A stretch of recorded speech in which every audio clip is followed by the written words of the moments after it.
oasis du tourisme de la République démocratique du Congo. Et l'île d'Idj en particulier, c'est un site touristique par excellence de notre province. Vous savez, tout un territoire qui se trouve sur les eaux, c'est beau et agréable aussi à voir. Comme on dirait, c'est presque le Madagascar de la République démocratique du Congo.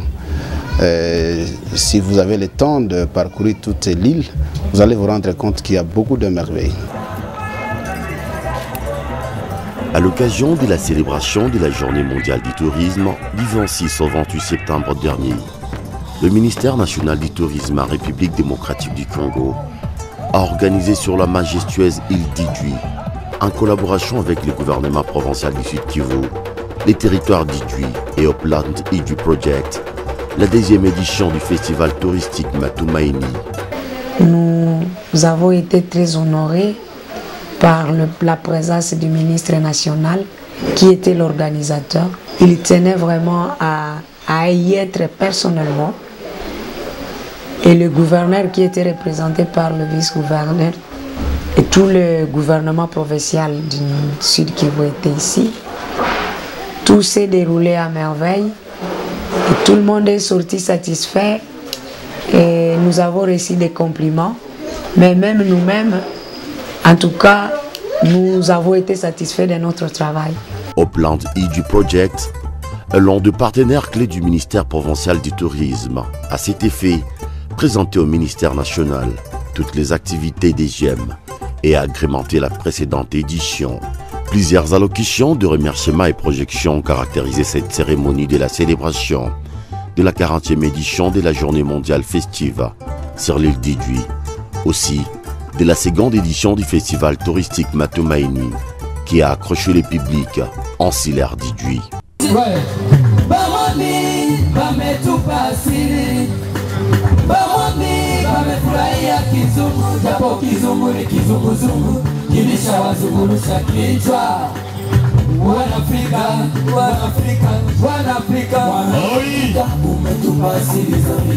Merci infiniment. Sous la houlette de son excellence, monsieur Yves Bankoulou, le patron du tourisme sur l'étendue nationale, qui organise la 2e édition du festival culturel Matumaini. L'édition 2020 de la Journée mondiale du tourisme a pour thème tourisme et développement rural. Le ministère du tourisme va se lancer dans la promotion et le développement du tourisme domestique. Voilà ce qui nous a poussé aussi à choisir l'île d'Idj, ces paradis, comme lieu pour la célébration de notre Journée mondiale du tourisme.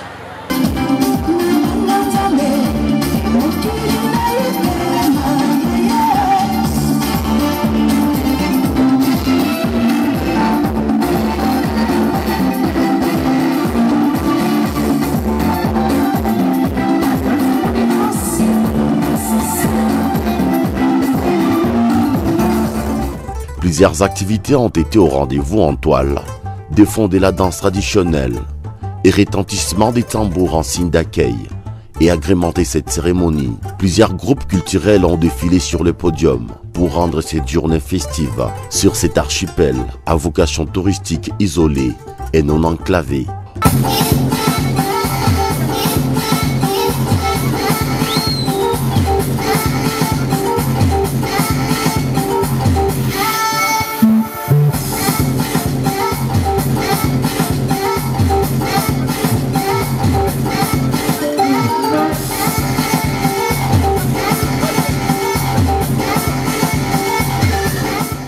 Pour ceux qui découvrent l'île d'Idj et ses îlots pour la première fois, il sied de rappeler qu'elle a une superficie de 310 km².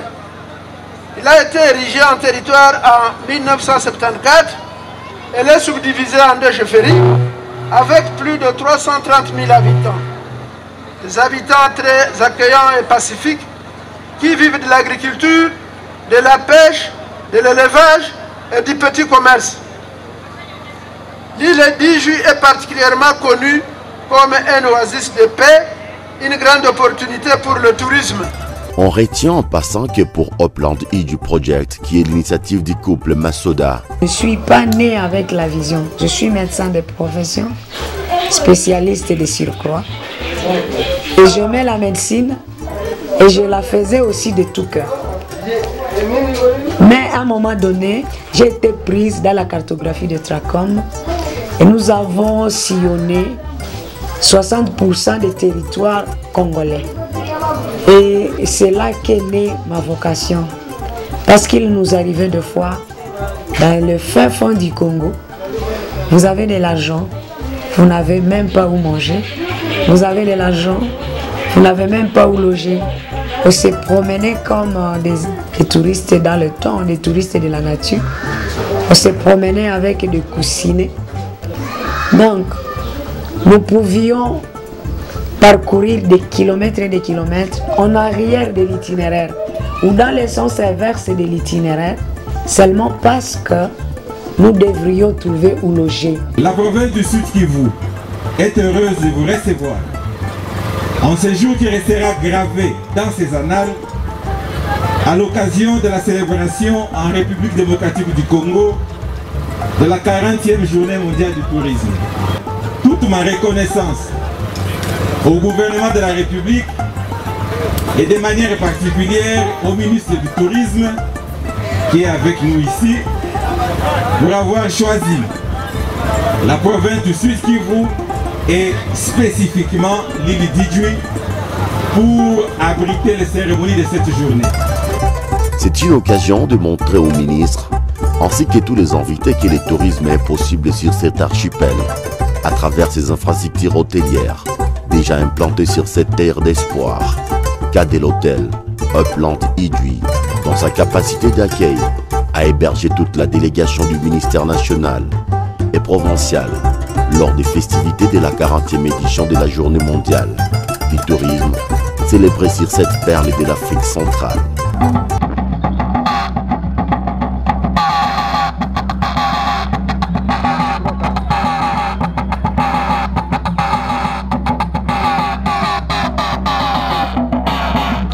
À cette même occasion, je remercie d'une manière particulière la maman docteur Aldi Kavuo pour ses efforts particuliers fournis dans le cadre de préparation de ces cérémonies.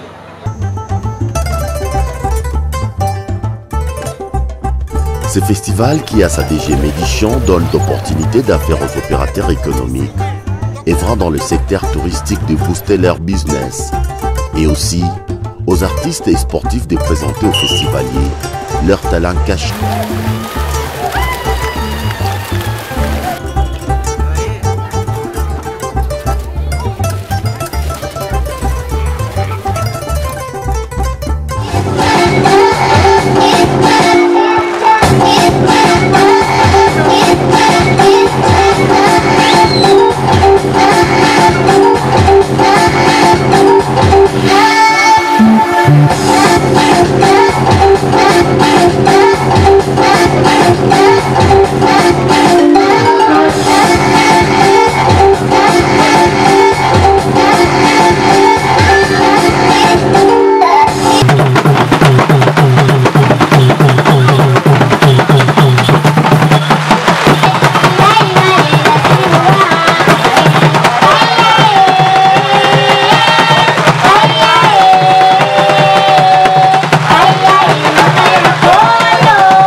Annuel permet également aux visiteurs de l'île de souffler l'air frais du lac Kivu, amorti par les arbres. Téné, pendant des jours, il a été une occasion à toute la délégation d'assister aux activités du festival touristique Matumaini, organisé par Upland Idjouï Project, à travers la danse folklorique, la musique traditionnelle, le théâtre, le cyclisme, le marathon, la natation et la course aux pirogues.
Quelques participants à ces activités ont été honorés par des cadeaux de Upland Idu Project pour les encourager et aussi susciter les goûts d'émergence dans l'esprit des habitants de l'île d'Idjouy.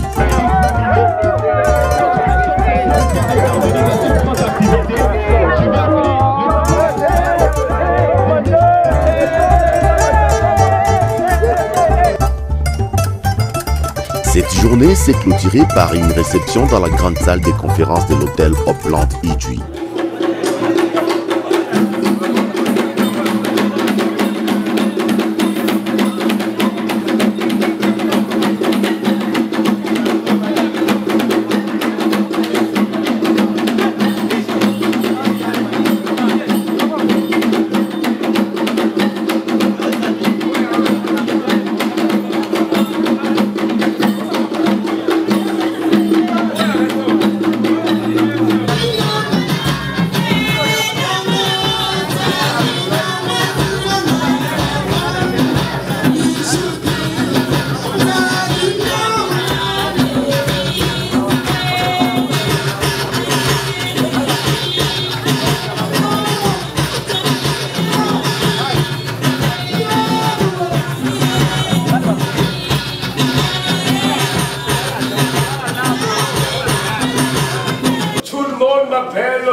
Je me rappelle, à l'époque coloniale, je connais un sujet belge qui s'appelait Monsieur Antou.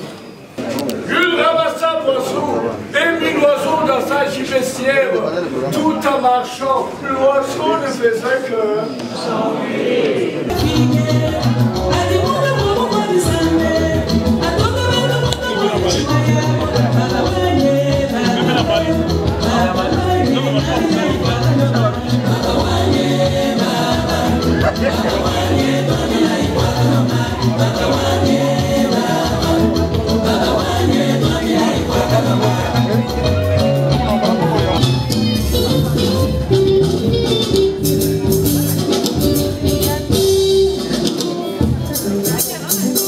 C'est comme ça qu'on danse, les Kirabu.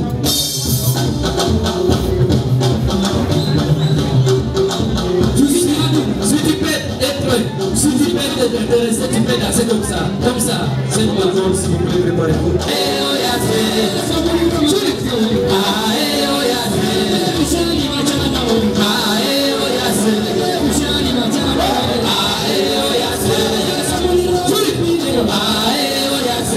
Les touristes portent le monde tour. Et quand vous faites les tours du monde, vous admirez ce que font les autres. Vous connaissez les noms des footballeurs des autres pays. Vous connaissez les femmes des autres pays. Vous importez même les boîtes de cure-dents et vous admirez. Il y a des kila, aïe, matouboulou, céleri. Mais l'oiseau ne faisait que...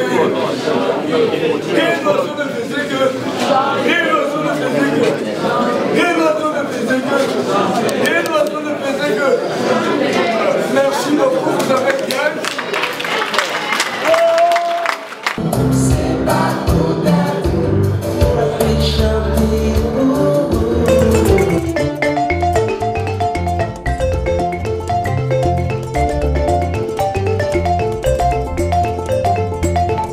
Au lendemain de cette manifestation festive de la 40e édition de la Journée mondiale du tourisme à Bougaroula, au nord de l'île d'Idjouy, le ministre du Tourisme et toute sa suite ont continué les activités touristiques au site de l'île, dans la chefferie Tambouka.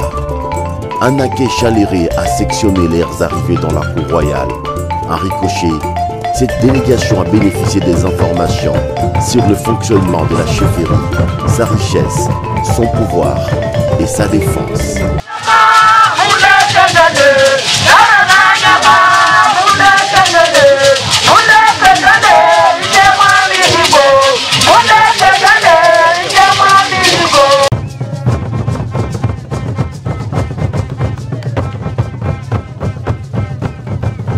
Il y a quelqu'un qui complote contre le Mwami, c'est Tambou avec les 4 amulettes, s'occupe de lui.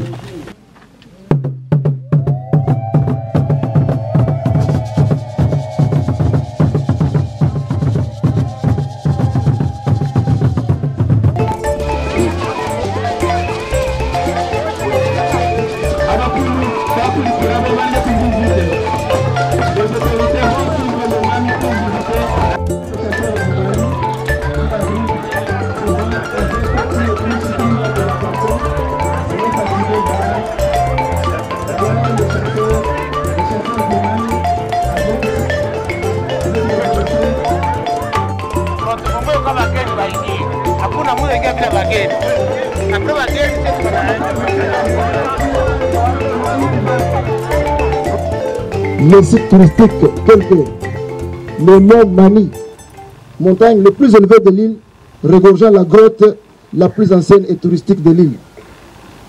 Il y a aussi le site de Boulolero, abritant un grand nombre de singes à Bouorode dans la chefferie Tambouka du Sud.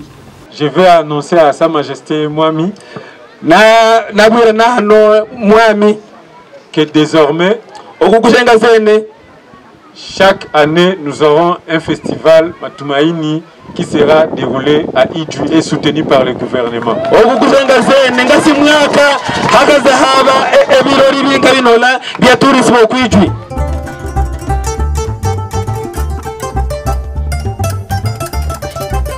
Après l'île d'Idjwi, ils sont partis à Chivanga dans le parc national des Kaouzi-Biega pour visiter les gorilles. Ensuite au centre de recherche scientifique et naturelle de l'Uiro, jadis l'un des grands centres de recherche scientifique de l'Afrique centrale. Il convient de signaler que le site Kivu est parmi les provinces où la machine du tourisme est prospère, donc un patrimoine à protéger. Excellence, à l'occasion de la journée mondiale du tourisme, le détachement d'honneur des éco-gardes du parc national de Kaouzi-Biega le parc national de Kaouzi-Biega est un site du patrimoine mondial depuis 1980. C'est un parc qui a été créé dans les années 1970. Nous sommes ravis parce que nous sommes sélectionnés comme 3e destination en Afrique. Nous avons 14 familles des gorilles suivis régulièrement ici vers la partie de la haute altitude. Mais les 14 familles-là ne sont pas toutes habituées à la présence humaine.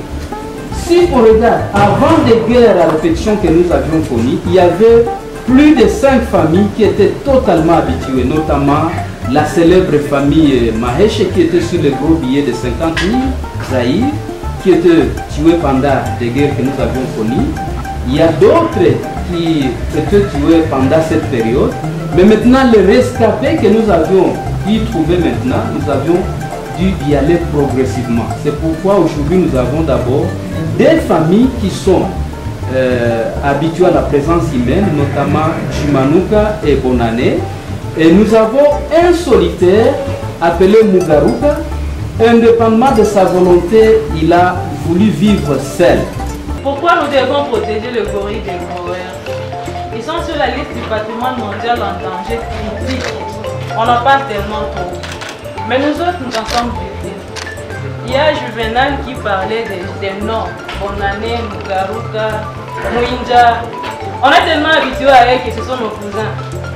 Mais ça nous fait tellement mal quand on les retrouve piégés là. Parce que ce qui se fait, c'est qu'ils vont développer une surinfection. Il y a certains qui vont mourir et les autres vont passer. Et si on a eu la chance, nos vétérinaires vont passer pour leurs soins. Alors vous vous imaginez que si nous pouvons perdre 2 gorilles en 1 mois à cause du piégeage, c'est que la génération future n'aura même pas le temps de voir le gorille. Ça va passer comme des histoires bien intelligentes.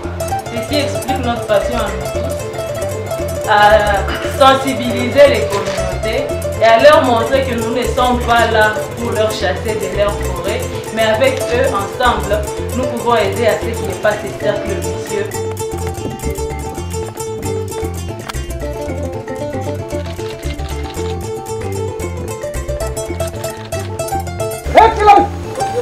Régime des troupes, terminé. Myriam Odom. Votre radio qui a vulgarisé cet événement. Encore une fois, merci pour la radio. Et en plus, vous devez savoir que quand vous êtes choisi à représenter la RDC, ce n'est pas gratuit. L'expérience que nous avons connue dans les 48 heures avec son Excellence Monsieur le Ministre à Idjoué, ça nous a prouvé que nous sommes capables de plus. Parce que d'un coup là, l'île d'Idjoué a accueilli plus de 500 visiteurs venus de partout, de Kisangani, de Goma, de Kinshasa, du Bas-Congo. Nous avons choisi l'île d'Idjoué tout simplement parce que dans le cadre de notre plan directeur, l'île d'Idjoué a été retenue comme une zone pilote dans la création des zones de développement touristique qui est inscrit dans le deuxième axe qui consiste à l'aménagement de nos sites, qui consiste au financement également de ces plans directeurs. Et cela coïncide un peu avec un petit décalage avec le 50e anniversaire du parc national de Kahuzi-Biega. Et nous avons pensé que l'île d'Idjoué pouvait abriter ces 40e anniversaire de la JMT. Mais tout de même, nous avons retenu aussi que le festival Matumaini qui se déroule à l'île d'Idjoué sera consacré un festival à portée nationale et recevra l'appui du gouvernement. Et nous instaurerons directement un circuit qui se fera dans les différents lieux.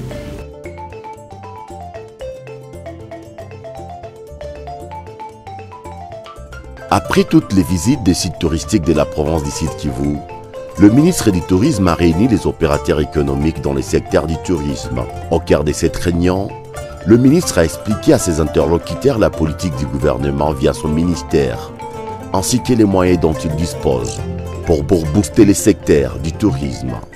C'est à ces moments qu'il annonce que le gouvernement de la République démocratique du Congo venait de nationaliser le festival touristique Matumaini, qui sera désormais financé par la République démocratique du Congo. Il sera célébré chaque année.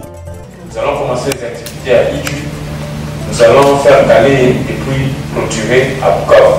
Donc c'est pour permettre aussi aux opérateurs économiques de Bukavu de bénéficier de ces différentes activités. Parce qu'imaginez, nous étions à Idjoué, les hôtels vont peut-être pendant ces 3 jours et les différents restaurants réellement recevoir beaucoup de visiteurs.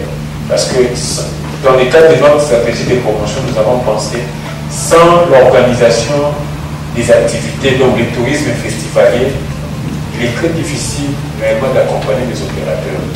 Téné, après un tirage au sort, le festival Matumaini sera célébré à Kwilu l'année prochaine, lors de la célébration de la 41e édition de la Journée mondiale du tourisme. Toutefois, l'île d'Idjoué reste le berceau du Festival national touristique Matumaini, un label de Upland Idjoué Projects.